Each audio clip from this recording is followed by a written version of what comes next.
नमस्कार, आपण पाहत आहात मराठी साप्ताहिक निर्भीड सम्राटचे यूट्यूब चॅनल निर्भीड सम्राट मध्ये आपले स्वागत आहे.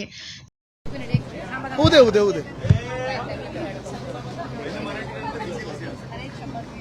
आज आम्ही हाऊसमधून वॉकआउट केलेला आहे, बहिष्कार टाकलेला आहे याचसाठी कारण आपण पाहिलं असेल एक नवीन प्रथा मिंदे सरकारच्या वेळेपासून सुरू झालेली आहे. ज्या मंत्र्यांना जे आता आधी घटनाबाह्य मुख्यमंत्री होते आता फोडाफोड मंत्री आहेत, उपमुख्यमंत्री म्हणून एवढे अकार्यक्षम आहेत की बाहेर सगळे त्यांना रात्रीचे खेळ बाकीचे सगळे खेळ जमतात, पण साधं हाऊसमध्ये बसून स्वतःच्या खात्याचा अभ्यास करून उत्तर देता येत नाही. त्यांच्या खात्यांचं नेहमी वाटप होतो. राज्यमंत्री असताना देखील इतर मंत्र्यांना त्यांचा खात्याचा वाटप केलं जातो आणि ठराविक अधिवेशन मंत्री हे निर्णय जातात. मुळात प्रश्न हाच आहे की एका बाजूला आपण पाहत असाल मुख्यमंत्री महोदय स्वतः हाऊसमध्ये बसून उत्तरं देतात, इतर मंत्री देखील हाऊसमध्ये बसून उत्तरं देतात, अनेक वेळा त्यांची कोंडी देखील होते. आम्ही प्रश्न तसे विचारत असतो, जनतेचे प्रश्न विचारत असतो, पण हे सगळं झालं तरी उत्तर द्यायला ते तिथे बसलेले असतात. पण एक मंत्री जे अकार्यक्षम आहेत, ज्यांना कार्यपद्धती सांभाळता येत नाही, कार्यभार सांभाळता येत नाही, ते मिंदे एकनाथ मिंदे हे नेहमी उत्तर द्यायला घाबरतात आणि हाऊसमधून पळायचा प्रयत्न करतात आणि म्हणूनच सगळे खात्यांचा वाटप केला जातो. आज आम्ही आक्षेप घेतल्यानंतर पुन्हा एकदा जे अध्यक्ष आहेत राहुल नार्वेकरजी यांच्याकडून उत्तर तर 2019ला असं झालं, 2020ला असं झालं. हे खोटं आहे. कधीही 2020 मध्ये असं झालं नाही, 2019ला असं झालं नाही. कुठच्याही मंत्र्यांनी किंवा मुख्यमंत्र्यांनी असा पळवाट काढला नव्हता. आमचे जिथे जिथे राज्यमंत्री होते कधी कधी त्यांनी उत्तर दिली, कधी कधी आम्ही उत्तर दिली, पण जबाबदारी पूर्ण स्वीकारून प्रत्येक प्रश्नाचं उत्तर हे आम्ही दिलेलं आहे. त्यावेळी पूर्ण रेकॉर्ड काढा. आणि म्हणून आमची हरकत दोन्ही गोष्टीला. पहिली हरकत ह्या गोष्टीला आहे की जे अकार्यक्षम उपमुख्यमंत्री आहेत, जे सगळे बाकीचे बाहेर खेळ खेळत असतात, पैशाचे खेळ खेळत असतात, त्यांनी स्वतःची खात्याची जबाबदारी घेऊन जी खाती त्यांनी घेतलेली आहेत, मागून घेतली आहेत, हट्ट करून घेतली आहेत, रडून घेतली आहेत, ही खाती त्यांनी त्याची जबाबदारी घेऊन त्याचं उत्तर द्यावं. हाऊसमध्ये आम्ही जे प्रश्न विचारतो ते काय आमचे पर्सनल प्रश्न नसतात, हे आम्ही जनतेचे प्रश्न विचारतो, महाराष्ट्राच्या जनतेचे प्रश्न विचारतो. आणि दुसरं म्हणजे जे अध्यक्षांनी खोटं बोललेले आहेत, चुकीचं बोललेले आहेत की 19 आणि 20 मध्ये पण असं होत होते, ते रेकॉर्डवरनं काढावं. उगाच त्या खुर्चीवर बसून त्यांनी घाणेरडं राजकारण करू नये. ज्या पद्धतीने अध्यक्ष चुकीच्या प्रथा परंपरा आपलं कायदेशीर ज्ञान अगाध कायदेशीर ज्ञान दाखवत की कॉन्स्टिट्यूशनल प्रोव्हिजन आणि एक शब्द काय वापरला अबँडन्ड रिस्पॉन्सिबिलिटी कलेक्टिव्ह नाही कलेक्टिव्ह वेगळं अबँडन्ड प्रिकॉशन नाही काहीतरी अबंडंट अबंडनचे असे भलते इंग्रजीचे क्लासिक शब्द वापरायचे आणि आम्ही शाळेतच गेलो नाही असं वाटायला लागतं आणि आम्ही घाबरून खाली बसतो. तर अध्यक्ष महोदय आम्ही खूप हुशार आहोत, आम्ही चांगल्या शाळेत गेलेलो आहोत. आम्ही आमचा बाप भलेही कोल्हाब्यात नसेल, कुठेतरी गावी जन्माला आला असेल, पण आज तुम्ही वापरलेला इंग्लिश शब्दाचा अर्थ काय एवढं आम्ही तुम्हाला विचारायला उभं राहिलो. पण कळणार, शशी थरूर पण आता मी शशी थरूरला पाठवतो ईमेल, याचा अर्थ पाठवा म्हणून, कारण का जीपॅट वगैरे काय येत नाहीये, ते चॅट जीपीटी मध्ये होतो, अर्थच कळत नाही. अबंडंट कॉशन काहीतरी. पण एखाद्या सरकारचं पाप अध्यक्षांनी लपवण्यासाठी ज्या काही कोलांट्या उड्या मारण्याचा प्रयत्न करतायत, हे अध्यक्ष का करतायत? या सभागृहाची गरिमा टिकली पाहिजे, या सभागृहाचं मूल्यांकन कमी होता कामा नये. हे सभागृह महाराष्ट्राची इज्जत इब्रत राखणार आहे. तिथेच महाराष्ट्राच्या एकंदर चारित्र्यावरती, त्याच्या राजकीय चारित्र्यावरती, कर्तृत्वावरती बलात्कार होतोय. तुम्हाला दिसत नाही? तुम्हाला दिसत नाही अध्यक्ष महोदय? आणि मग अध्यक्ष महोदय आता तरी सुधरा, आता तरी मर्यादेचं पालन करा. केवळ आपल्या हातात कायदा आहे आणि आपली 4-2 कामं होतात. म्हणून जर तुम्ही सभागृहात चालवणार असाल तर महाराष्ट्राला तुम्ही चुकीच्या मार्गावर घेऊन जात आहात. अर्थसंकल्पीय अधिवेशनातही अनेक वेळा सभागृहातून वॉकआउट याच कारणासाठी केलं होतं की विरोधकांना बोलू दिलं जात नाही आणि मंत्री उत्तर द्यायला उपस्थित. आमचे माईकच सुरू नसतात. अर्ध्या वेळी आपण पाहिलं असेल, आम्ही जेव्हा हरकत घेतो, पॉइंट ऑफ प्रोसिजर विचारतो, ते होत नाही. आमचं ऑफिस तसून दिलेलं नाहीये. मुख्य गोष्ट हीच आहे की हुकुमशाही चाललेली आहे आणि नुसतं आम्हाला सगळंच माहिती आहे आणि आम्हीच सगळं चालू शकतो, ह्या थाटात सगळं चाललंय. पण हे सगळं होत असताना मी परत एकदा विचारतो, जर मुख्यमंत्री स्वतः उत्तर देऊ शकतात एवढा सगळा कारभार सांभाळून, म्हणजे कारभार काही चांगलं नाही सांभाळतात, पण तरी पण सांभाळत असतील जे काही, तर मग उपमुख्यमंत्री का घाबरतात तिथे बसायला? नाही, एक दुसरी गोष्ट आहे. आम्ही गेले अधिवेशन सुरू म्हणजे हे सरकार स्थापन झाल्यापासून विरोधी पक्ष नेत्याचा मुद्दा मांडतोय, सगळं म्हणतोय. आम्हाला एक साधं कार्यालय जिथे आम्ही जेवू शकतो ते देण्यासाठी देखील हे सरकार तयार आहे. मी आज सरकारला सांगतो, वेळेत कार्यालय द्या, नाही तर येत्या काही दिवसात जिन्यावर बसून जेऊ.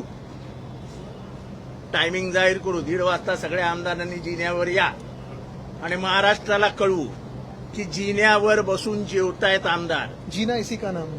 जीना इसी का नाम. मला मांडायचं एक मिनिट आदित्यजी, एक प्रश्न आहे. एक मिनिट, शिंदे सेनेकडनं एक कार्यालयाची चाचपणीसाठी जागा हे पाहिजे. होऊ दे ना. हे होऊ दे असं ना. आहे, एक नवीन मुद्दा हा मला मांडायचा आहे की आपल्या महाराष्ट्राच्या विधिमंडळाची अतिशय उज्ज्वल अशी परंपरा आहे, आणि बोलण्याकरता परंपरा नाहीये. सत्ताधारी पक्ष आणि विरोधी पक्ष यांनी परस्पर एकमेकाचा मान सन्मान राखला पाहिजे, त्याच्या अधिकारांचं रक्षण केलं पाहिजे. परंतु या अध्यक्षांकडून आणि या विधिमंडळाकडून या सरकारकडून इतका जुलूम आणि इतकं चुकीचं काम होतंय. 2022 साली उद्धव बाळासाहेब ठाकरे यांचा पक्ष हा फोडला गेला, चोरला गेला, आणि उद्धव बाळासाहेब ठाकरे यांच्याबरोबर राहिलेल्या आमदारांना विधिमंडळामध्ये जे हक्काचं कार्यालय मिळायला पाहिजे होतं ते 2022 पासून आजपर्यंत 2026 पर्यंत आम्हाला विधिमंडळ कार्यालय मिळालेलं नाही. आज विधानसभेतला सगळ्यात मोठा विरोधी पक्ष हा शिवसेना उद्धव बाळासाहेब ठाकरे हा पक्ष आहे.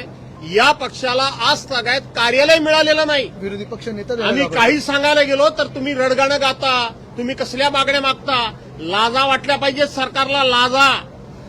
आपण हेही बघितलंय की शेतकरी कामगार पक्षाचे 2 आमदार त्यांचं कार्यालय, जनता दलाचा आमदारच नव्हता त्यांचं कार्यालय, अन्य त्या ठिकाणी जनसुराज्य पक्ष त्याचं कार्यालय, आजही त्या कार्यालय विधान भवनामध्ये अस्तित्वात आहेत. आणि ज्या पक्षाचे सगळ्यात जास्त विरोधी पक्षाचे आमदार, त्या पक्षाच्या पदाधिकाऱ्यांनी, कार्यकर्त्यांनी, नेत्यांनी 1000 वेळा अध्यक्षांच्याकडे जाऊन विनंती करून पत्र देऊन सुद्धा आज तक कार्यालय मिळालं नाही. ह्या केवळ अत्याचार, अन्याय हा आमच्यावर होतो असं नाही, तर हा लोकशाहीवरचा घालाय, हा लोकशाहीवरचा दरोडा आहे. हे दरोडेखोर लोक आहेत, आणि म्हणून केवळ आमदार खासदार पळवून दरोडा घालत नाही आहेत, तर आमच्या विरोधी पक्षाच्या हक्कांवर पण दरोडा घालण्याचं काम यांचं होतंय. किती सहन करायचं, कसं सहन करायचं, कसं विधिमंडळामध्ये बसून कामकाज करायचं, कसा जर नाहिरे वर्गाचा आवाज उठवायचा. लोकांना वाटतं की आम्ही नाहिरे वर्गाचा आवाज उठवण्यामध्ये आम्ही कमी पडतो म्हणून तुम्ही आम्हाला प्रश्न विचारता, पण साधं कार्यालय सुद्धा आम्हाला मिळत नाही, इथपर्यंत आहे. आणि सगळ्यात मोठी गंमत, जनसुराज्य पक्षाचे 2च आमदार आहेत, त्यांना कार्यालय दिलं अध्यक्षांनी, आणि त्या कार्यालयाचं उद्घाटन मी स्वतःहून माझ्या डोळ्यानं बघितलंय. राज्याचे मुख्यमंत्री आणि विधानसभेचे अध्यक्ष जाऊन उद्घाटन करतात. जो सगळ्यात मोठा पक्ष आहे त्याला तुम्ही कार्यालय देत नाही, तो त्याचा वैधानिक अधिकार आहे. आणि म्हणून अशा पद्धतीनं कामकाज चाललंय. उभं आलाय या सभागृहामध्ये बसणं आणि ह्यांची ही कार्यपद्धती चालणं, हे जे काही सांगतायत की असं पद्धतीनं मंत्री वाटप केलं जातं कामकाजाचं. आम्ही याच सभागृहामध्ये 30-30, 35-35 वर्ष बसलेलो आहोत. अध्यक्षांनी एक उदाहरण दाखवा चला की तो खरोखर मंत्री गैरहजर असेल एकाच दुसऱ्या दिवशी, तर तात्पुरता त्या कामकाजाचा कुठल्या तरी एखाद्या मंत्र्याला तात्पुरतं पत्र दिलं जातं आणि त्या अध्यक्षांना अवगत केलं जातं. दर अधिवेशनला हे खातं तात्पुरतं ह्या मंत्र्याकडं, हे खातं तात्पुरतं त्या मंत्र्याकडं. कुठे नियमात दाखवावं, त्यांनी दाखवावं. आमच्याही त्यांनी या माहितीमध्ये भर टाकावी.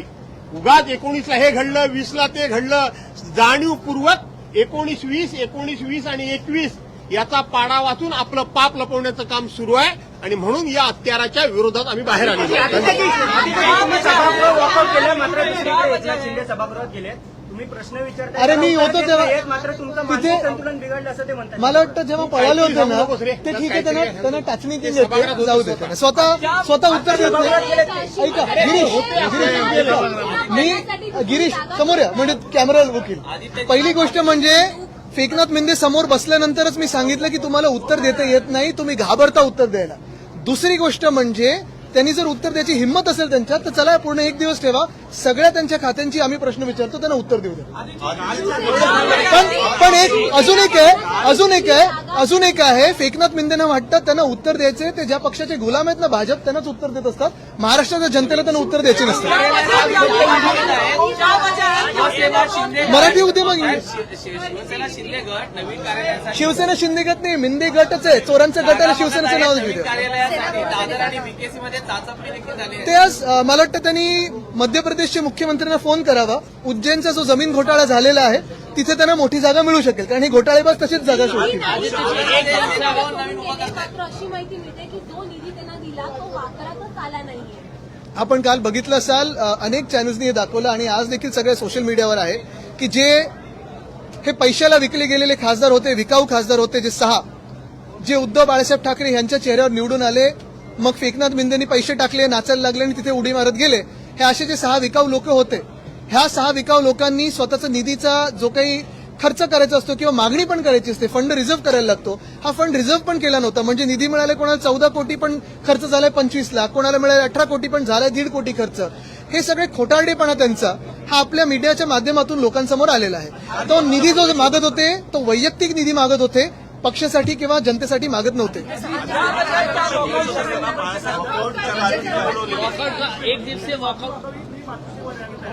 मला वाटतं माफी आम्ही जनतेची मागत आहोत, कारण ह्या नालायक लोकांना आम्ही तिकीटं दिली आणि ह्या विकाऊ लोकांना आम्ही तिकीटं दिली.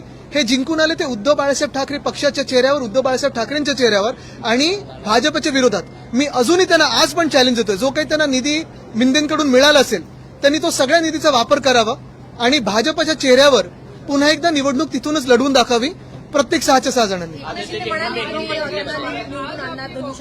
चला आत्ता राजीनामा द्या, आपण लढूया, ताबडतोब द्या राजीनामा.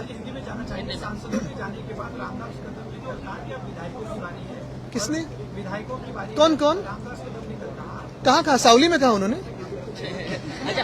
वो डांस बार पता है ना आपको? आपने एक जो है बहिष्कार किया है, इसके पीछे कारण क्या है? बहिष्कार का कारण यही, आज हमने जो वॉकआउट किया है इसलिए किया है क्योंकि हर अधिवेशन देखे तो 2022 से जब से सरकार को इन्होंने गिराया, गद्दारों ने गिराया, तो हर अधिवेशन में फेकनाथ मिंदे खुद की जिम्मेदारी को टालते हैं. जो भी सवाल आते हैं, जो हम सवाल पूछते हैं क्वेश्चन आवर में, ये सारे सवाल जनता के हैं, ये महाराष्ट्र के सवाल है और उनका जवाब अपेक्षित है. लेकिन हर एक अधिवेशन में आप देखें, हर एक सेशन में देखें, हर एक सत्र में देखें, तो ये किसी न किसी को अधिवेशन मंत्री बना देते हैं कि आज ये जवाब देंगे, आज वो जवाब देंगे. तो आपने क्यों रखा है वो डिपार्टमेंट? भाई वो डिपार्टमेंट भी दे दो ना आप उनको परमानेंटली. लेकिन पैसा निकालने के लिए, घोटाला करने के लिए, भ्रष्टाचार करने के लिए खुद के पास डिपार्टमेंट रखते हो और जब जवाब देने का समय आता है उस वक्त आप भाग जाते हो. अगर आपको जवाब देना आता नहीं है तो क्यों बनते उसके मंत्री? अगर आज की स्थिति में देखें तो मुख्यमंत्री महोदय स्वयं खुद के जो डिपार्टमेंट से उनका जवाब देते हैं. अगर सीएम साहब दे सकते हैं तो आप क्यों नहीं दे सकते? क्या कमी है आप में कि आप दे नहीं सकते? कॉन्फिडेंस की कमी हो तो मैं समझ सकता हूँ.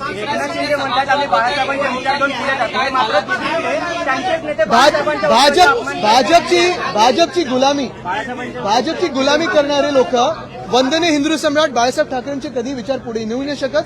असले लोक जे सुरतला पळाले होते, गुवाहाटीला पळाले होते आणि काल ते किरण पावसकर काय बोलले बघा तुम्ही, त्यांना बरोबर उत्तर शिवसैनिक कुठे ना कुठेतरी चांगलंच उत्तर देईल ही मला खात्री आहे.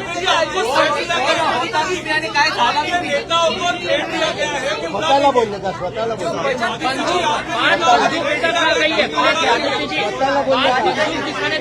स्पष्ट बंदूक दिखाने तक आ गई है, गोला बारूद बंदूक तक की बात की जा रही है. कौन कर रहा है? जो बागी हुए वो कह रहे हैं कि बंदूक दिखाएंगे, गोला बारूद. यही तो भाजपा की भाषा है. लेकिन आज भाजपा भी जवाब दे कि जो उज्जैन में घोटाला हुआ है, जो आज आपने देखा होगा सारे पेपर्स में आया है, आपके भी न्यूज चैनल्स में चल रहा है, तो क्या यही भाजपा हमें हिंदुत्व सिखाती है? जिस भाजपा के लोग राम मंदिर में घोटाला करते हैं, राम लल्ला के जो आप देखिए पादुका चुराया, नेकलेस चुराया, जिस राम लल्ला के मंदिर में अगर ये भ्रष्टाचार कर सकते हैं और उज्जैन में महाकाल के उधर जमीनें खुद के नाम पे सीएम कर सकते हैं, तो ये भाजपा हमें हिंदुत्व के सर्टिफिकेट देंगे?